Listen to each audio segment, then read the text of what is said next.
Hello, dear students. Welcome to Bhandesar's Academy. Today, we are going to learn the kinetic theory of gases का second lecture. तो I hope आपने kinetic theory of gases का पहला lecture देखा होगा, जहां पे हम लोगों ने ideal gas equation को derive किया था. So we have derived the ideal gas equation और आज जो टॉपिक हम पढ़ रहे हैं बच्चों, उस टॉपिक का नाम है pressure of ideal gas. So we are talking about pressure of ideal gas. एक बार मैं चेक करता हूं कि जो चीज मैंने आपको पढ़ाई थी whether we have completed this or not. थोड़ा सा पार्ट हमारा बचा है पीछे का, तो क्यों ना हम लोग पहले उसको ले ले.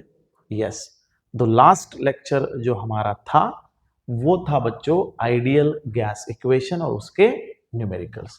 तो चलिए आज का टॉपिक, पहला टॉपिक हम लोग लेते हैं behaviour of gas. So let it be consider that ये क्वेश्चन जो आपको पूछा जाता है अमूमन स्टेट बोर्ड में वो है why it is necessary to make assumptions while studying the behavior of gas. बच्चों देखिए, गैस का बिहेवियर का अभ्यास जब हम करते हैं तो हमें एक सर्टन assumptions को लेना पड़ता है. We have to consider some assumptions, या कुछ assumptions के आधार पे ही हम गैस का अभ्यास कर सकते हैं. उसका कारण क्या है? कल भी बताया था, आज फिर से बता रहा हूं कि जब हम लोग किसी कंटेनर के अंदर एक गैस को एनक्लोज करते हैं, मान लीजिए this is what a container, और मान लीजिए हमने यहाँ पे गैस को एनक्लोज किया है. But if you are looking for the enclosure of the gas का एनक्लोजर यदि हम लोग लेते हैं तो एक चीज का ख्याल आप समझिए कि यहाँ पे जो गैस हम लोगों ने स्टोर करके रखा है वो गैस का अमाउंट जो है वो बहुत ज्यादा है. यानी कि मैं यदि इसको कंसीडर करूं तो मुझे ये बोलना पड़ेगा कि एक कंटेनर के अंदर जो गैस है वो गैस होता है, यानी कि मॉलिक्यूल होते हैं 1 मीटर, एक क्यूबिक मीटर के अंदर 10⁻23 के बराबर, यानी इनफाइनाइट नंबर ऑफ मॉलिक्यूल्स वहां पे होते हैं. इसलिए हम लोगों को किसी इंडिविजुअल पार्टिकल का अभ्यास करना जो है वो डिफिकल्ट हो जाता है. यानी कि मान लीजिए इतना क्राउडिंग है 10⁻23, तो आप इंडिविजुअल पे फोकस ही नहीं कर सकते. इसीलिए हम लोग क्या करते हैं, we are going to consider their macroscopic parameter. हम लोगों ने कल भी बोला था कि हम लोग जब भी गैस की बात करेंगे बच्चों तो हम उसके मैक्रोस्कोपिक पैरामीटर पे बात करेंगे. Now what is the macroscopic parameter? तो मैक्रोस्कोपिक पैरामीटर हमारे पास है प्रेशर, वॉल्यूम, टेम्परेचर और एनर्जी. वैसे भी जो सॉलिड होता है, सॉलिड जब वो मूवमेंट परफॉर्म करता है तो हमारे पास उसके लिए लॉज ऑफ मोशन है. लेकिन जब हम गैस की बात करते हैं तो यहां हमारे पास लॉज ऑफ मोशन नहीं है. इसलिए हम लोग इसकी रैंडम मोशन को अंडरस्टैंड करने के लिए हम लोग कुछ अजम्पशंस करते हैं, और वो अजम्पशंस होते हैं P, V, T and energy. तो हम लोग कौन से पैरामीटर लेते हैं बच्चों? मैक्रोस्कोपिक. इसका जवाब क्या है? जवाब देखिए, मोटा मोटा स्टेट में बताना पड़ेगा. कोई बोलेंगे कि why we need to do some assumptions while studying the behavior of gas. उसका पहला जवाब होगा कि सॉलिड के अंदर जब मोशन हो रहा है तो हमारे पास उसके लिए लॉज ऑफ मोशन है, इक्वेशंस है उसके. लेकिन जब गैस की बात आती है तो उसके अंदर नंबर ऑफ पार्टिकल्स की संख्या जो होती है वो huge in number, that is 10⁻23, इतनी वैल्यूज उसके अंदर होती है. So it is very large number, और इसलिए हम लोग उसके मैक्रोस्कोपिक पैरामीटर को कंसिडर करते हैं, जैसे कि प्रेशर, वॉल्यूम, टेम्परेचर या एनर्जी. और उसको जब हम उसका जब अभ्यास करते हैं तो उसके लिए कुछ अजम्पशंस करने हमें जरूरी हो जाते हैं. जैसे हम बोलेंगे what is ideal gas? Ideal gas का मतलब है ऐसा गैस जो सिर्फ आइडियल गैस इक्वेशन को फॉलो करता है, उसको बोलते हैं हम लोग आइडियल गैस. नाउ हमको ये पूछा गया है कि देखो बच्चों क्या होता है आइडियल गैस बनाम रियल गैस.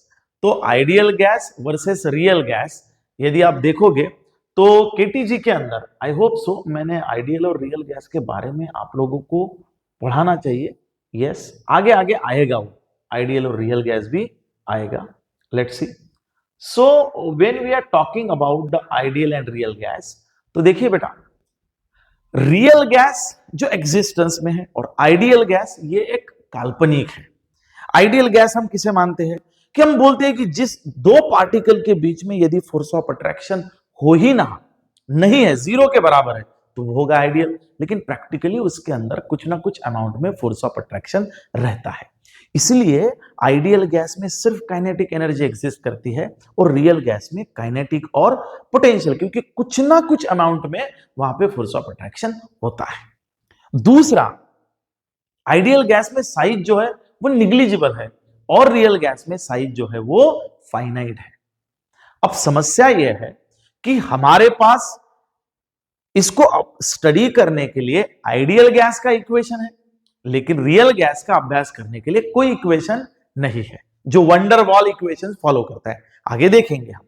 लेकिन यदि हम कोई गैस कंफाइन कर रहे, कोई गैस को हम लोग ऑब्जेक्ट के अंदर या कंटेनर के अंदर ले रहे हैं, तो हमें तो मानना पड़ेगा कि भैया ये आइडियल गैस है, तभी तो हम आइडियल गैस का इक्वेशन लगा पा रहे हैं। तो हमें यह पहले समझना जरूरी है कि ऐसी कौन सी कंडीशन है जहां पे हम रियल गैस को आइडियल गैस मान सकते हैं। तो मैं आपको अभी बता रहा हूं, उस कंडीशन को आपको समझना है। बहुत सिंपल है बेटा। Condition on which we can consider real gas, we can consider real gas as a ideal gas। अब बहुत सिंपल है। सबसे पहली कंडीशन जो हमें बताई गई है वो है बच्चों लो डेंसिटी। सेकंड कंडीशन है लो प्रेशर और तीसरी कंडीशन है हाई टेम्परेचर। यदि हम लोग रियल गैस को किसी कंटेनर में लो डेंसिटी पे, लो प्रेशर पे या हाई टेम्परेचर पे रखते हैं, तो remember your real gas will behave as like a ideal gas. अब समस्या यह है कि सर कैसे? देखिए बेटा, जब बात लो डेंसिटी की हो रही है, यानी कि मान लीजिए 1 mm या 1 क्यूबिक मीटर एरिया में हम लोगों ने समझने के लिए सिर्फ 10 ही गैस के मॉलिक्यूल्स को रखा। तो जब हम लोग एक इस एरिया में खाली 1 2 3 4 5 1 2 3 4 5 10 मॉलिक्यूल्स रखे। अब आप बताइए, क्या ये दो मॉलिक्यूल जो है वो डेंसिटी कम होने के कारण उसका कॉन्फ़िगरेशन जो होगा वो नजदीक में होगा कि दूर होगा? दूर होगा। दूसरा, जब लो प्रेशर होगा तो उसका कॉन्फ़िगरेशन जो है, यानी कि सॉरी, प्रेशर कम होगा तो वो दूर दूर होंगे, यानी उसमें संख्या कम होगी जब भी प्रेशर कम होगा। यानी कि जब लो डेंसिटी ले रहे हैं तो चांस जो है किसका क्लोज आने का वो कम है। और हमको पता है कि दो पार्टिकल के भीतर जो फोर्स ऑफ अट्रैक्शन होता है उसका नाम होता है कोहेसिव फोर्स, और उसकी एक रेंज होती है जिसको हम इंटरमॉलिक्यूलर रेंज बोलते हैं। उस रेंज के यदि वो बाहर चला गया तो उन दोनों के भीतर फोर्स ऑफ अट्रैक्शन शून्य हो जाएगा, और जो कंडीशन है आइडियल गैस की, यानी प्रैक्टिकली उसके बीच में अट्रैक्शन होता है, आइडियली नहीं होना चाहिए, तो हम नहीं होने के लिए उन दोनों को दूर रख देंगे। और दूर कैसे रखेंगे? By low density, low pressure and high temperature. So this is what in simple condition to be behave the real gas और a ideal gas. Real gas से आइडियल गैस को दूर करने का यह तरीका है। सो ये मैंने आपको बता दिया है। अभी हम लोग आते हैं सबसे इंपॉर्टेंट पॉइंट पे। ये बड़ा जरूरी पॉइंट है बच्चों, इसका नाम है मीन फ्री पाथ। तो नेक्स्ट टॉपिक है बच्चों हमारा मीन फ्री पाथ। इसको बिल्कुल सिंपल अंदाज में, मैं समय भी बचाऊंगा, जिसको लिखना नहीं है नोट्स भी हमारे पास है। ये हम लोगों ने पाथ ड्रॉ किया है बेटा। Now what is mean free path? तो जो ब्राउनियन मोशन है, यानी कि ब्राउनियन नाम का साइंटिस्ट है, उसने एक अभ्यास किया कि जब हम लोग किसी कंटेनर के अंदर गैस के मॉलिक्यूल्स को रख रहे हैं, तो जाहिर सी बात है, यकीनन बात है कि ये जो गैस के मॉलिक्यूल्स है वो एक जगह पे तो रहते नहीं है। The gas molecules are continuously in the random motion. तो वो इधर से उधर, उधर से इधर, इधर से इधर हमेशा भागते रहेंगे, वो एक जगह पे नहीं रहेंगे। तो जब वो भागेंगे तो डेफिनेटली बच्चों, जब दो मॉलिक्यूल भागेंगे तो ये मॉलिक्यूल इधर से भागेगा, ये मॉलिक्यूल इधर से भागेगा, इसका मतलब दो मॉलिक्यूल्स के बीच में कोलिजन जरूर होगा। दूसरी चीज, जब ये मॉलिक्यूल भागेगा तो यहां पे भी चांसेस है कि वो मॉलिक्यूल जा करके उस कंटेनर के वॉल पे भी कोलाइड्स हो जाएगा, यानी कि this molecule is going to collides on the wall of the container. यानी दोनों चांसेस यहां पे है कि जब वो रैंडम मोशन परफॉर्म करेंगे तो वो जाकर के वॉल ऑफ द कंटेनर पे भी टकरा सकते, और दूसरा वो आपस में भी उनका कोलिजन हो सकता। तो इन भाई साहब ने क्या किया, they have did this sampling, हजारों पार्टिकल्स के मोशन के बारे में इसने ऑब्जर्वेशन किया कि भैया जब पार्टिकल निकलता है तो वो किस तरीके से चलता है, और उसने हजारों पार्टिकल का अभ्यास करके, अध्ययन करके एक कंक्लूजन निकाला कि भैया मीन जो पार्टिकल निकलता है उसका चलने का, उसका एक जगह से दूसरे जगह जाने का एक कॉमन पाथ वो फॉलो करता है, यानी कि उसकी मोशन का पाथ जो है वो लगभग कॉमन है। तो ये बहुत अभ्यास के बाद उसने निकाला, यानी कि when two molecules start performing a random motion before its collision, whatever the path is drawn by that particle is called as mean free path. I hope collision के पहले पार्टिकल जो अपना पाथ ड्रॉ करता है उस path का नाम होता है मीन फ्री पाथ। तो यकीनन आपको ही बोलेगा कि सर वो कैसे होता है, देखिए डायग्राम में यहां से यहां जाएगा, यहां से यहां जाएगा, यहां से यहां जाएगा, और इस टाइप से होगा। आप बोलेंगे सर हर पार्टिकल ऐसे ही जाता है, बिल्कुल नहीं, it's a mean free path, यानी कि सबके एवरेज, इसको मीन बोलते हैं कि लगभग एवरेज हर पार्टिकल ऐसे ही पाथ फॉलो करेगा। So every particle like they will follow the path like this, तो इसको हमने बोला है मीन फ्री पाथ। ब्राउनियन ने बोला है तो इसको ब्राउनियन मोशन भी बोलते हैं। तो इसको आप डिटेल में पढ़ लीजिए, नोट्स जो है मैं फिर से बोल रहा हूं, बार बार बता रहा हूं, this notes is available on the given link, नीचे दिए गए लिंक पे अवेलेबल है, आप वहां से डाउनलोड कर सकते हैं। देखिए बच्चों यहां पे अभी इसका कोई, स्टेट बोर्ड वालों सुन लो, इसका कोई आपको डेरिवेशन नहीं है, डायरेक्ट आप एक्सप्रेशन लिख सकते हो। So here I can tell you that wavelength, path है तो वो वेव बनाएगा, वेवलेंथ बनाएगा, तो उसका फॉर्मूला है 1 by under root of pi D square N by V. तो बस टर्मिनोलॉजीज को जानना है। सबसे पहला लैम्बडा ये होता है वेवलेंथ, 1 अपॉन पाई कांस्टेंट है, D is the diameter, N is the number of molecules and V is the volume. Volume plays an important role, तो ये एन बाई वी यहां पे आएगा। So everyone has to remember this formula directly and you can write this formula directly in the exam also. आपको इस topic में बच्चों इसका डेरिवेशन नहीं है, यानी कि आप फॉर्मुलेशंस दे सकते हैं। आपको पूछा जाएगा what is mean free path, definition लिखिए, डायग्राम निकालिए और यहाँ पे ये फॉर्मुलेशन लीजिए, यदि 2 मार्क्स के लिए सवाल है तो इतना आप लिख सकते हैं। तो ये हो गया। Now let start the discussion about the very very important topic जो हमने शुरुआत में बोला था। न्यूमेरिकल्स भी हम लोग इसके देखने वाले, डोंट वरी बच्चों। केटीजी जो भी बच्चे पढ़ रहे हैं उसके लिए खुशखबर यह है कि पूरे KTG is very small chapter, पूरे केटीजी के अंदर मेरा शब्द आप ध्यान में रखिए, pressure of an ideal gas, ये जो टॉपिक है it's very very important topic, derivation wise, numerical wise और सीईटी के माध्यम से भी, क्योंकि आप सीईटी के पेपर्स देख लीजिए, आपको ज्यादातर सवाल जो है वो इसी के ऊपर मिलेंगे। नाउ प्रेशर का ये डेरिवेशन जो है ये थोड़ा सा बड़ा डेरिवेशन ऐसा माना जाता है, बट है बहुत सिंपल। दूसरी चीज 200% स्टेट बोर्ड के अंदर यदि डेरिवेशन मुझे इस चैप्टर का पूछना है तो इससे बेटर ऑप्शन मेरे पास being as a paper setter नहीं है, इसलिए इस क्वेश्चन को मैं वेरी वेरी आईएमपी करके आपके सामने रख रहा हूं।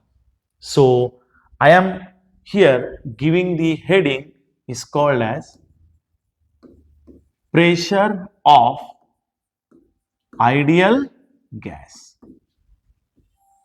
So friends, here I am giving the heading pressure of ideal gas.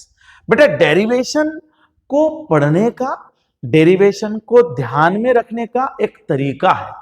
आज इस डेरिवेशन के माध्यम से मैं आपको वो तरीका समझा रहा हूं, तो आप इसके ऊपर थोड़ा कंसंट्रेट कीजिए, वीडियो को अच्छे से सुनिए और नोट्स भी बनाइए।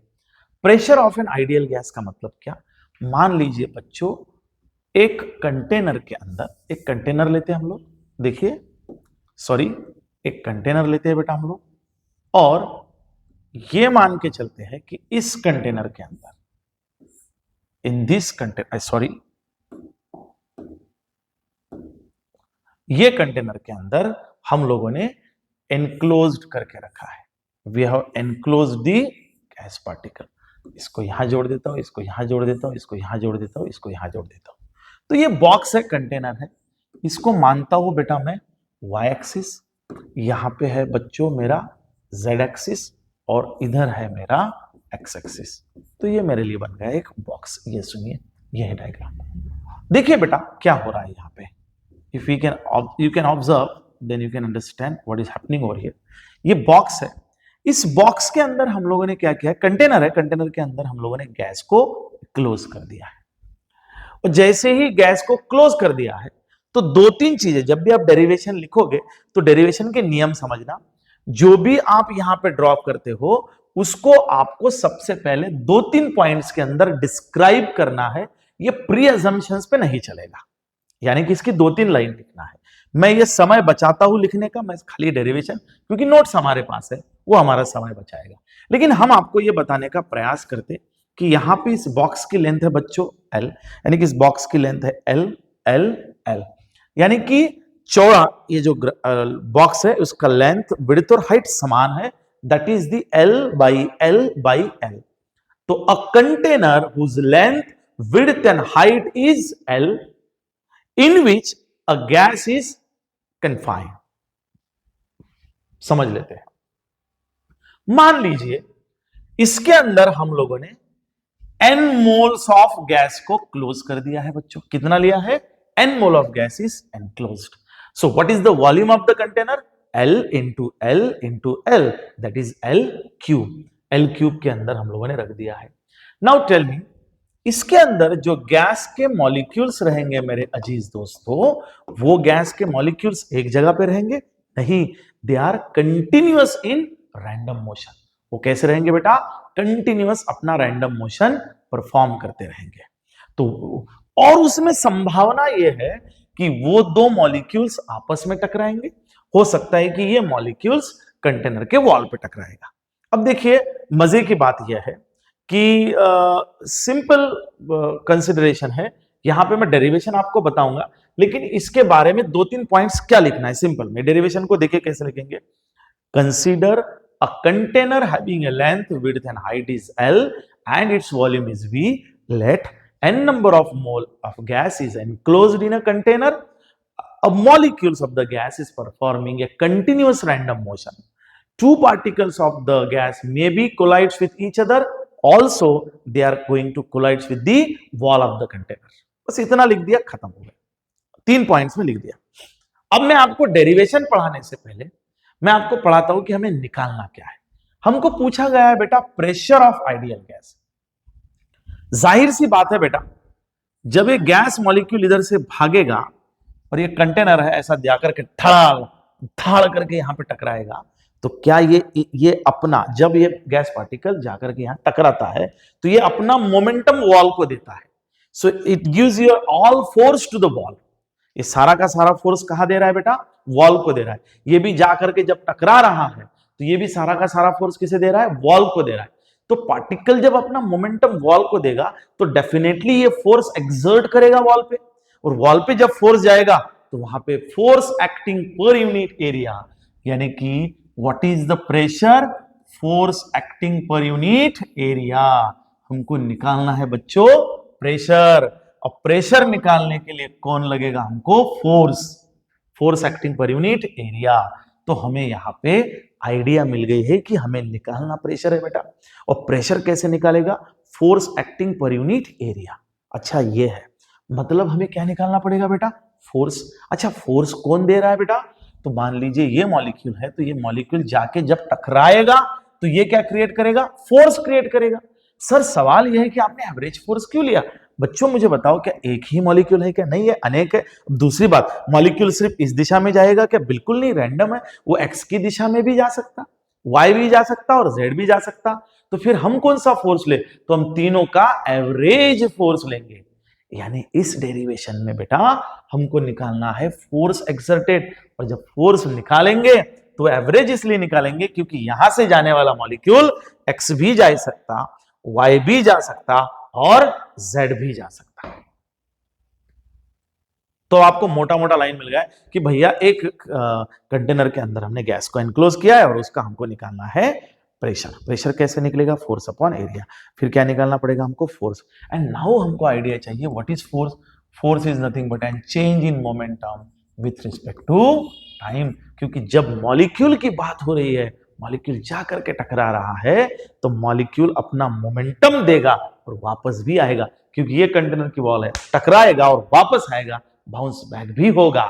तो जब बाउंस बैक होगा तो यहां जाने के बाद जब वो वापस आ रहा है तो मोमेंटम अपना शिफ्ट करके आ रहा है, और चेंज इन मोमेंटम की वजह से ही फोर्स एक्सर्ट हो रहा है। क्या बात है। तो बच्चों हमको दिशा मिल गई, आपल्याला कोण भेटली, दिशा। लक्षात ठेवायचं, मधामधात ती आपल्याला भेटत जाईल, कोण, दिशा। इथे आपल्याला भेटली दिशा। यहां से हमको प्रेशर, प्रेशर के लिए चाहिए फोर्स और फोर्स के लिए चाहिए मोमेंटम।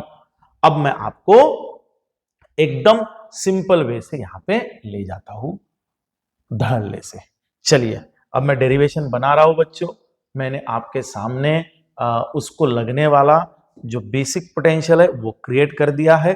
अब आपको ध्यान देना है कि हमको किस तरीके से जाना है। सबसे पहले अब देखिए, when a particle is going to collides on the wall of container। जब ये पार्टिकल, अब मैं ये मान रहा हूं कि पार्टिकल जब इधर जा रहा है, तो मान लीजिए पार्टिकल v वेलोसिटी से ट्रेवल कर रहा है और x की दिशा में कर रहा है। अब देखिए, और इसमें एक प्रॉब्लम है कि जब पार्टिकल जा रहा है तो मैंने अभी अभी अज्यूम किया है कि वो x की दिशा में जा रहा है। ऑब्जेक्शन आ सकता है कि सर वो x ही क्यों जा रहा है, वो y भी जा सकता है और z भी जा सकता है। एग्जैक्ट बच्चों, लेकिन हम क्या करेंगे, तीनों का तो अभ्यास हम लोग नहीं कर सकते एक साथ, तो हम तीन दिशाओं में से एक को कंसिडर करेंगे, x को। तो अभी के लिए मान लीजिए ये मॉलिक्यूल जा रहा है x की दिशा में।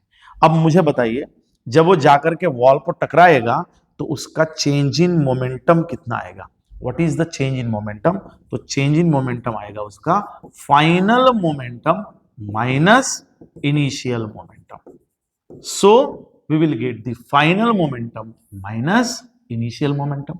तो फाइनल मोमेंटम बनाम इनिशियल मोमेंटम आएगा। तो सबसे इंपॉर्टेंट बात कि what is final momentum. Momentum definition, अब फिर से मैं आपको ये बता रहा हूं कि मैंने आपको ये बहुत शिद्दत से पढ़ाया हुआ है, आपको पता होगा। तो we are going to consider the, या हमारे पास 14 फॉर्मूले मैंने लिख के दिए थे और मैंने चैलेंज किया था कि पूरा का पूरा फिजिक्स 1 मैं उस 14 फॉर्मूले के आधार पर पढ़ाऊंगा, उसके ऊपर जाना नहीं है। तो मोमेंटम का फॉर्मूला आपको आना चाहिए और वो है मास इंटू वेलोसिटी। तो बच्चों मुझे बताइए, जब मैं आपको ये बोल रहा हूं कि चेंज इन मोमेंटम यदि है तो फाइनल मोमेंटम चाहिए, तो वो होगा माइनस मास इंटू वेलोसिटी। मैं ले रहा हूं, वेलोसिटी जा रही है माइनस वीएक्स में, माइनस इनिशियल मोमेंटम होगा m इंटू वीएक्स।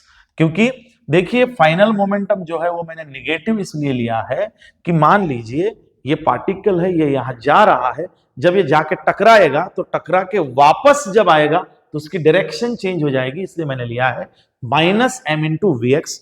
और इनिशियल जो होगा वो जाएगा momentum m into velocity. Mass into velocity is the momentum. तो बच्चों मेरा चेंज इन मोमेंटम क्या आया, minus m into vx. Sorry, क्या आएगा, minus of minus that will become 2 times of. तो यहां पे मैं लिखूंगा change in momentum is minus 2 into m VX.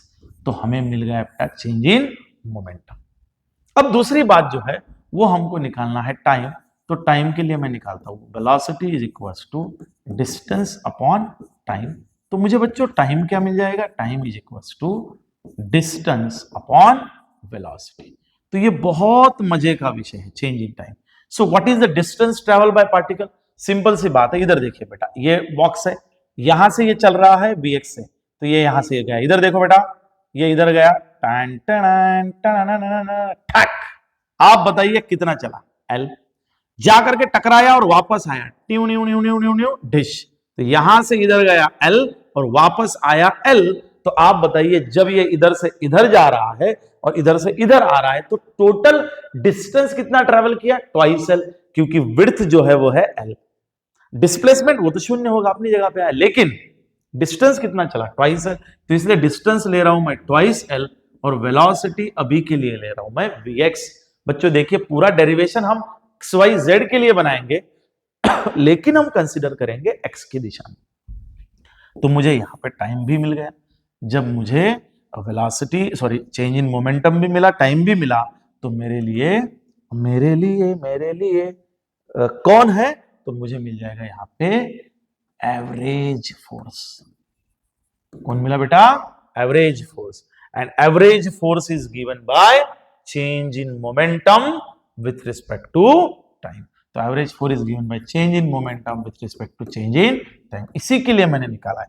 Now what is change in momentum? मैं इसका मैग्नीट्यूड ले रहा हूं, आई एम टेकिंग मैग्नीट्यूड, तो माइनस कट जाएगा, 2m into vx upon what is change in time? Twice l divided by vx। 2 gate cancel, तो ये बचेगा बेटा m into vx, ऊपर गया तो vx square by l, and that is what my average force. क्या बात है। अब जो बात हमारी हो रही थी बच्चों, वो हमको मिल गया है एवरेज फोर्स। अब देखिए, यहां से पूरा अजम्पशन शुरू होगा, लॉजिक चेंज नहीं होगा अभी। अब मुझे बताओ, ये एवरेज फोर्स किसकी वजह से हुआ? तो यहां पे मैं सफिक्स दे रहा हूं 1, बिकॉज बच्चों डोंट फॉरगेट दैट कि इस बॉक्स के अंदर n mole of the gas हमने भरा हुआ है, उसमें पार्टिकल्स कितने हैं? इनफाइनाइट। और हम किसकी बात कर रहे हैं? एक की। तो यदि ये एवरेज फोर्स बाई 1 होगा, तो इफ मैं यहां मान के चलता हूं कि एवरेज फोर्स यदि यहां पे F है, तो अब अपने को कंसीडर भी तो करना पड़ेगा। Yes, why not. तो चलिए बेटा, हम लोग ये बोल रहे हैं कि जब हम लोग पार्टिकल एक वेलोसिटी पकड़ रहे हैं, तो यदि if there are n number of particles, कितने पार्टिकल्स है बच्चों? n नंबर ऑफ पार्टिकल्स, तो उसकी वेलोसिटी क्या होगी रिस्पेक्टिवली? पहले की वेलोसिटी vx1 है, तो दूसरे की क्या होगी? vx2, vx3, vx4। तो सिंपल तरीके से मैं उसका एवरेज फोर्स मानता हूं m बाई l, इसको मैं कांस्टेंट निकाल रहा हूं इन ब्रैकेट। तो पहले की वेलोसिटी कितनी आई? vx1 स्क्वायर प्लस दूसरे की velocity vx2 square plus vxn square. And now this is what my equation for the n number of particles. तो कोई रॉकेट साइंस नहीं है बेटा, एक पार्टिकल का वेलोसिटी vx कंसीडर किया और उससे हमने एवरेज फोर्स निकाला और हमारा ये एवरेज फोर्स निकल गया। जब हमको n नंबर निकालना रहा, तो मैंने क्या कर दिया, उसके अंदर n नंबर ऑफ पार्टिकल्स को डाल दिया। लेकिन एवरेज फोर्स ये हमारा मकसद था ही नहीं, हमारा मकसद था प्रेशर। तो अब आप बताइए बेटा क्या आएगा? देयरफॉर मैं डायरेक्ट यहां से निकाल सकता हूं बच्चों, average pressure is given by, now the average pressure is given by average force per unit area, और इसी के लिए हमने एवरेज फोर्स निकाला। तो प्रेशर इज गिवन बाय, तो हमने निकाला है m upon l in bracket बोलो बेटा v रे ब्रैकेट, अच्छा okay, vx1 square plus vx2 square plus vxn square. पर मत भूलो, we have to put the area. अब यदि मैं इसकी एरिया की बात करूं तो लेंथ इंटू विड्थ, लेकिन यहां पे लेंथ भी l है और विड्थ भी l है, तो एरिया की जगह पे मैंने डाल दिया l इंटू l। अब मैं प्रेशर बराबर डाल रहा हूं mass in bracket vx1 square plus vx2 square plus vxn square divided by l into l is the l cube, and L cube can be called as, आप ही बताइए बच्चों, L cube length into width into height, ये किसका formula हो सकता है? That is the formula of volume. तो ये आ गया आपका pressure. So this is what the average pressure. ये कौन मिल गया बेटा हमको? Average pressure exerted by the molecule. लेकिन यहां और एक समस्या है, which is going in only the x direction. लेकिन मैं इसको थोड़ा सा अपने लिए एक अच्छा डेरिवेशन को रिप्रेजेंटेटिव बनाना चाहता हूं। तो मैं मानता हूं कि मान लीजिए मैं इस सारे के सारे जो पार्टिकल है 1 2 3 4 अप टू n पार्टिकल्स, इन सारे पार्टिकल्स का मैं एवरेज लेता हूं। मान लीजिए I will say this is the v bar x square. क्या नाम दिया बेटा मैंने इसको? v bar square in the direction of x। तो एक्सक्यूज मी, सॉरी, आप हेडफोन लगा के सुन रहे होंगे तो एक्सट्रीमली सॉरी। अब जो हो गया वो नेचुरल था। मैंने ये माना कि x1 x2 up to xn square है, तो इन सब का एवरेज ये है। तो एवरेज कैसे लेते हैं बेटा? सब का एडिशन। तो मैं बोल रहा हूं vx1 square plus vx2 square plus vxn square divided by n। यानी एवरेज लेने का फॉर्मूला क्या है बेटा? सबकी एडिशन डिवाइडेड बाई n। तो क्या आएगा ये आएगा n into v x bar square is equal to v x one square plus v x two square plus v x n square. इसका मतलब हमें लगभग यहाँ पे ये समझ में आ रहा है कि इन सब के एडिशन की जगह पे मैं n into v x square डाल सकता हूं। बस मैं उसी को पुट कर रहा हूं बेटा। देखिए मैं एक बस नाउ टेल मी इक्वेशन का डेरिवेशन हो गया, यानी कि डिराइव हो गया। अब एज पर रिक्वायरमेंट उसको चेंज कर। तो इस इक्वेशन में ये जो है x1 x2 x2 इसकी जगह पे हम लोग डाल सकते हैं n into v bar square. तो मेरा प्रेशर बन जाएगा बेटा m बाई v, और इसकी जगह पे मैं डाल रहा हूं n into v bar square. And this is what the pressure exerted by the gas molecule inside a container. But wait, this is not the end. यहां कुछ बुद्धिजीवी लोग हमें सवाल पूछ सकते हैं। सवाल यह है कि सर ये जो एवरेज आपने लिया है वो एवरेज तो सिर्फ x का है, यानी आप ये कहना चाहते हैं कि जो कंटेनर के अंदर आपने मॉलिक्यूल्स लिए हैं वो सिर्फ x की दिशा में जाएंगे। बिल्कुल गलत। वो x भी जा सकते हैं, y भी जा सकते हैं और z भी जा सकते हैं। इसीलिए हम लोग इसको आखिरी में एक और कंक्लूजन ये डाल रहे हैं कि हम ले रहे हैं v बार स्क्वायर। अब x भी हटा रहे हैं। Now what is v bar square? तो v बार x स्क्वायर प्लस v बार y स्क्वायर प्लस v बार z स्क्वायर। इन सब का एडिशन यदि हम ये लेते हैं तो मैं आपको ये बोल सकता हूं कि vx बार स्क्वायर बराबर होगा v बार y स्क्वायर बराबर होगा vz बराबर होगा 1/3 ऑफ स्क्वायर। यानी कि इसकी जगह पे मैं क्या डाल सकता हूं बेटा? 1/3 ऑफ v स्क्वायर। सॉरी, यहां पे vx चाहिए था, v स्क्वायर। तो p बराबर आ जाएगा बच्चों 1/3, ये 1/3 m by v n into v bar square. And this is what the equation of pressure. और ये बहुत ही इंपॉर्टेंट एक्सप्रेशन है। इसके भरोसे आप पूरे के पूरे सीईटी, जेईई, नीट के मेजॉरिटी ऑफ क्वेश्चन सॉल्व कर सकते हैं बेटा। तो आइए इसको समझते हैं कि pressure exerted by the particle on the gas is given by 1/3 into the m. What is the small m? Is the mass of that individual particle is inversely proportional to volume of the container is directly proportional to the number of molecules. जितने ज्यादा होंगे उतना ज्यादा, and is directly proportional to average और root mean square. इसको हम लोग mean velocity बोलते हैं, average velocity of the particle, but in which direction? Moving in a x, y and z direction. आप देखिए ये हमारा आखिरी डेरिवेशन है, डेरिवेशन का आखिरी टप्पा है जहां पे सफिक्स कुछ नहीं है, ना x है ना y है ना z है, क्योंकि ये x y z तीनों का एवरेज है। और यहां आपने देखा होगा सिर्फ x, मैंने पहले कहा था कि बच्चों n नंबर ऑफ पार्टिकल में से एक पार्टिकल लिया, उसको x की दिशा में भेजा और x की दिशा से हमने y और z का निकाल लिया। सो this is the simple derivation. थोड़ा डेरिवेशन बड़ा है, जो लोग नोट्स बनाना चाहते हैं उनके लिए मैं in one glass I will give you the opportunity to take the screenshot of this. I hope the screen is clear. Yes. उसके बाद में ये जो बचा पोर्शन है बेटा, इसका भी स्क्रीनशॉट ले लो। ओके, अब देखिए इंपॉर्टेंट पॉइंट यह है कि इस डेरिवेशन को हमने किया कैसे। देखिए within a 20 second how to remember this expression. हमको क्या निकालना है बच्चों, प्रेशर। तो हमने क्या ले लिया, कंटेनर, कंटेनर के अंदर हमने ले लिया गैस, उसका साइज ले लिया L into L into L. तो पार्टिकल ने मोशन परफॉर्म स्टार्ट करना, तो हमने कंसिडर किया कि let it be particle x की दिशा में जा रहा है, उसकी वेलोसिटी ले ली vx। हमको निकालना था प्रेशर, प्रेशर के लिए हमको चाहिए था फोर्स अपॉन एरिया, फिर चाहिए था फोर्स, और फोर्स निकाला change in momentum upon time.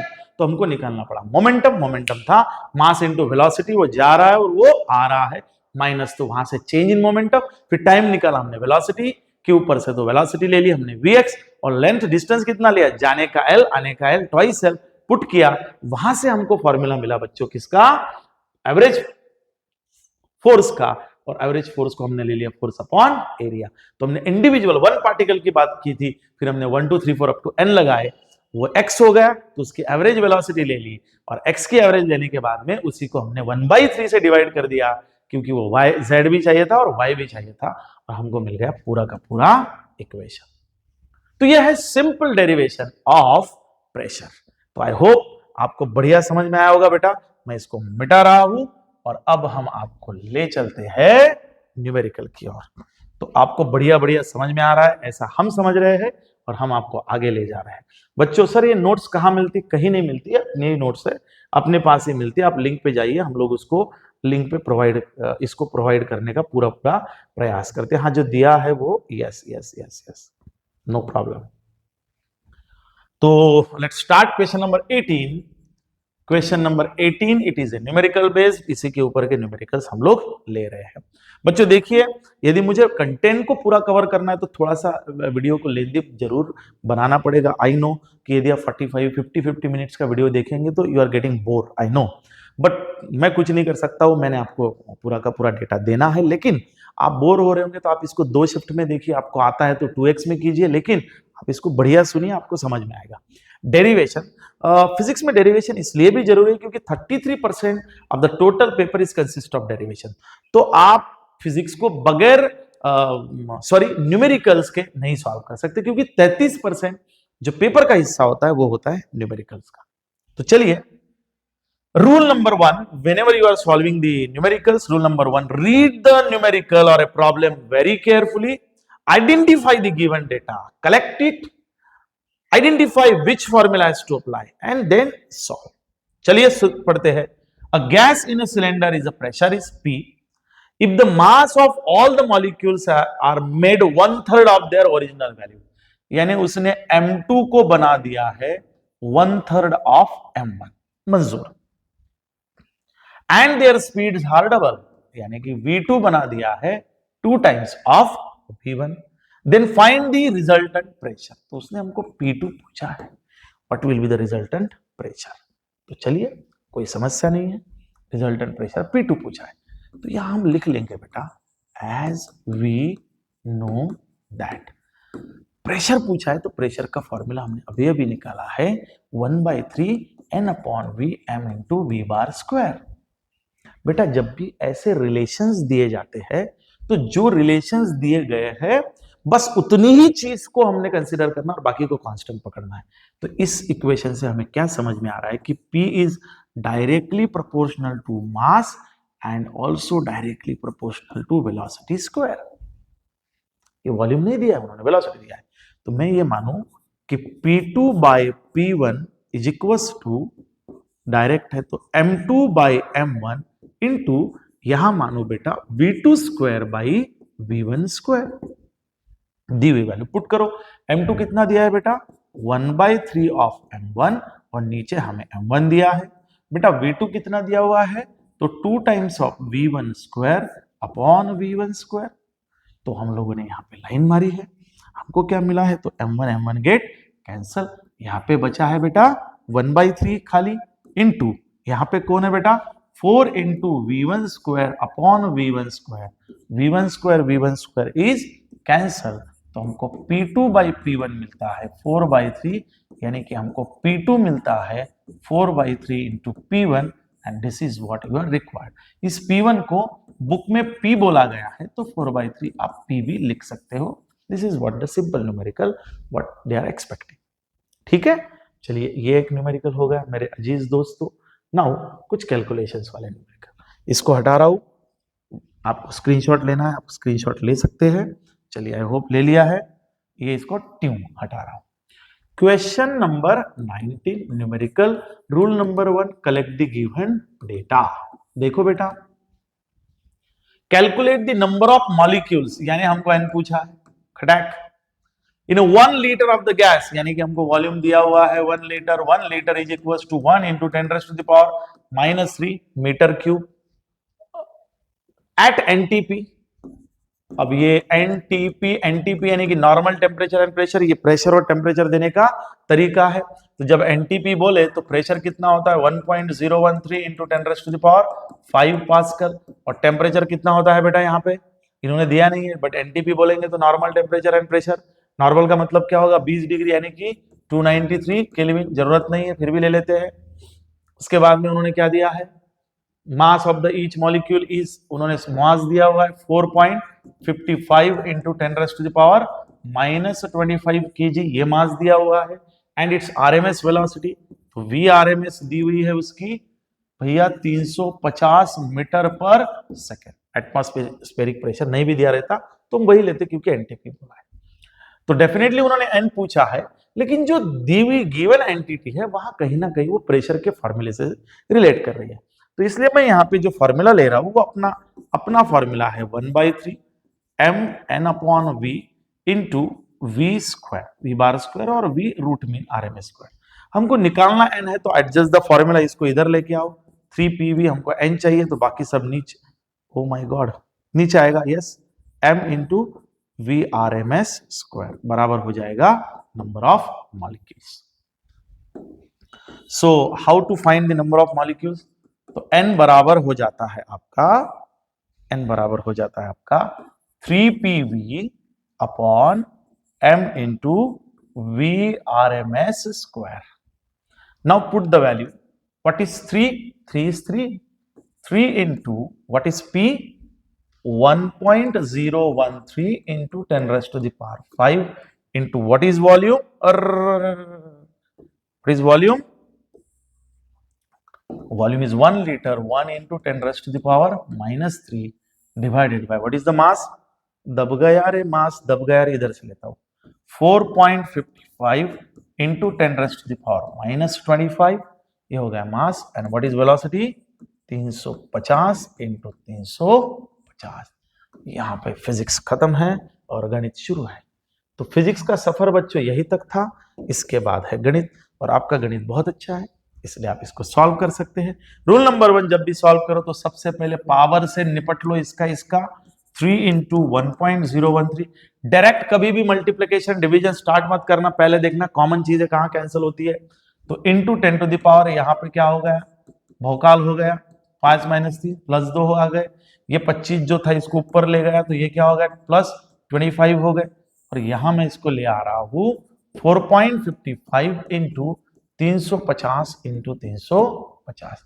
इसको सॉल्व करने का और एक तरीका है बच्चे, इसको मैं मल्टीप्लाई कर देता हूं, 3 3 ऐसे मैं रहने दूंगा इसको, नहीं 3 3 9, 3 1 3 0 और 3 इंटू 10⁻27 है ना, यस, डिवाइडेड बाय 4.55। इसको सस्ता करने के लिए इसको लिख रहा हूं मैं 35 इंटू 10⁻², क्योंकि ये 0 और ये 0 को ले लिया और ये ऊपर गया तो इसको और भगा रहा हूं, ये ऊपर -2 हो जाएगा 10⁻²। एक डायरेक्ट स्टेप लिया, कैसे किया तो आप देख लीजिए। तो 3.039 divided by 4.55 into 35 into 35 into 10⁻25। अब देखिए बेटा, ये और ये आपको इसका मल्टीप्लिकेशन करना फिर डिवीजन करना है। सो देखिए, ये तो वीडियो में बताना मतलब जस्ट किलिंग ऑफ टाइम है। You are suppose to you are able to use the log table, तो please use the log table. Comfortable with the log table इस्तेमाल कीजिए, और यदि आप कंफर्टेबल है यहाँ पे डायरेक्ट उसका डिवीजन करने में तो डिवीजन कर लीजिए। कभी भी ध्यान में रखिए, न्यूमेरिकल्स की वैल्यू निकालते समय 1 डिजिट डिवाइडेड बाय 2 डिजिट तक ही आपको सॉल्व करना है, इंटू 10⁻⁴ और यूनिट लिखना है। और आप जब ये सॉल्व करोगे अप्रोक्सीमेट में, तो आपका पहला, दूसरा और तीसरा डिजिट, इसके बाद में थोड़ा बहुत डिजिट डिफर भी करता है, तो स्टेट बोर्ड के ऊपर आपको नंबर उसके नहीं काटेंगे, that is consider to be approximately same. तो ये हो गया आपका सेकंड न्यूमेरिकल। तो बच्चों देखिए ये भी न्यूमेरिकल हो गया। आई होप आपने इसको सॉल्व करना है। इसके बाद के दो न्यूमेरिकल्स आपको ऊपर के दो न्यूमेरिकल्स आपको होमवर्क के लिए मैं दे रहा हूं और मैं आपको आगे ले जा रहा हूं अपने पार्ट के लिए। तो it is very simple, root mean square.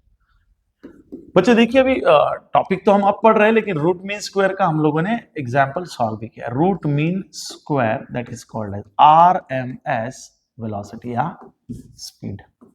ओहो ओहो, RMS speed, just and adjustment, just and adjustment.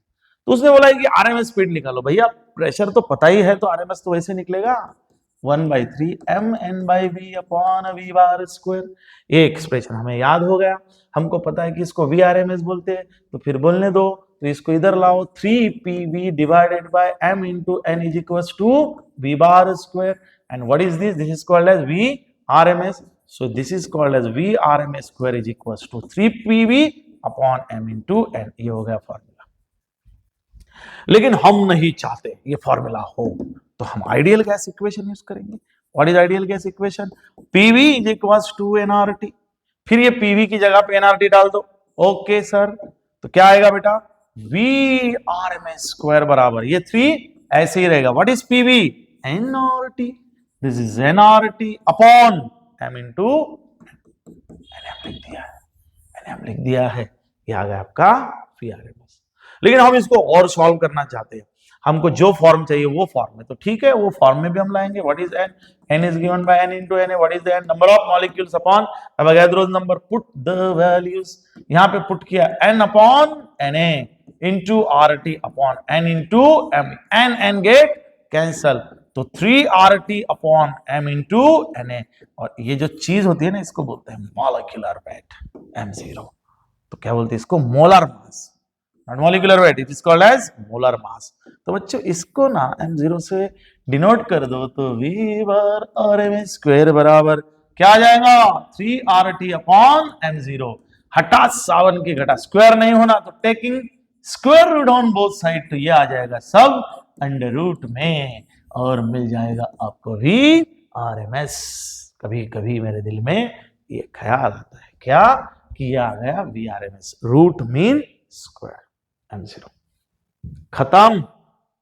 तो यहां पे आपका प्रेशर वाला कंटेंट जो है वो खत्म होता है, और इसके बाद में हम लोग इंटरप्रिटेशन ऑफ काइनेटिक एनर्जी को देखेंगे।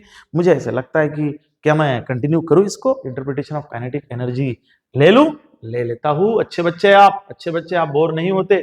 चलिए, ये बहुत चिल्लर टॉपिक है बेटा, छोटे छोटे है, छोटी छोटी मगर मोटी बातें। तो हमारा नेक्स्ट टॉपिक है बेटा interpretation of temperature in kinetic energy. देखिए चिल्लर ऐसे ऐसे खेलते खेलते इसको हम लोग कंप्लीट कर देंगे। टॉपिक को बढ़िया पढ़िए, interpretation of temperature in a kinetic energy. I hope आपको नोट से दिख रही है, ऐसे मैं और जूम करता हूं, देखिए। तो पढ़ रहा हूं तो समझ में आ रहा है कि टेम्परेचर और काइनेटिक एनर्जी का रिलेशन निकालना है। ओके, तो हमारे पास तो एक ही फॉर्मूला है, भौकाल फॉर्मूला है, 1/3 n/v m into v bar square. हमको पूछा गया है काइनेटिक एनर्जी, तो हमारे लांसो के लिए बुद्धि में पहला सवाल यह आया कि यदि मुझे काइनेटिक एनर्जी चेक करना है, तो मेरे को काइनेटिक एनर्जी को मैं मानता हूं यहाँ पे एनर्जी, और एनर्जी होती है हाफ mv स्क्वायर। क्या होता है बेटा? Half mv square. और जब मैं हाफ mv स्क्वायर को देख रहा हूं, सॉरी थोड़ा सा बाहर भी देख लिया मैंने, कुछ हुआ क्या? तो हाफ mv स्क्वायर यदि है, तो ये देखिए mv स्क्वायर तो मुझे यहां पे मिल ही जा रहा है, तो हाफ नहीं है तो हाफ एडजस्ट कर रहा हूं। 1/3 n/v, तो यहां पे आ रहा है हाफ mv स्क्वायर। लेकिन गणित क्या बोलता है कि यदि हाफ जो नहीं है तो उसको वापस कर दो। तो ये आ गई मेरी काइनेटिक एनर्जी। मैंने लाया इसको, तो मैंने बोला 2/3 n/v, और इसकी जगह पे मैंने बोल दिया काइनेटिक एनर्जी। और ये बाप रे, हो गया मेरा काम। लेकिन उसने बोला काइनेटिक एनर्जी और टेम्परेचर का रिलेशन निकालो। भैया एनर्जी तो आ गई, टेम्परेचर तो नहीं है, लाएंगे। तो इसको इधर लाया तो 3PV is equal to 2NE। ओहो, मुझे कौन होना, energy. Energy is given bye, फिर से इधर लेके गया 3/2 PV अपॉन N। क्या है बेटा, PV अपॉन N। तो हम कोशिश कर रहे हैं इसको लाने की, और बेशक हम इसको लाके रहेंगे। क्या करेंगे, हम लाके रहेंगे। तो चलिए we will try to solve this equation.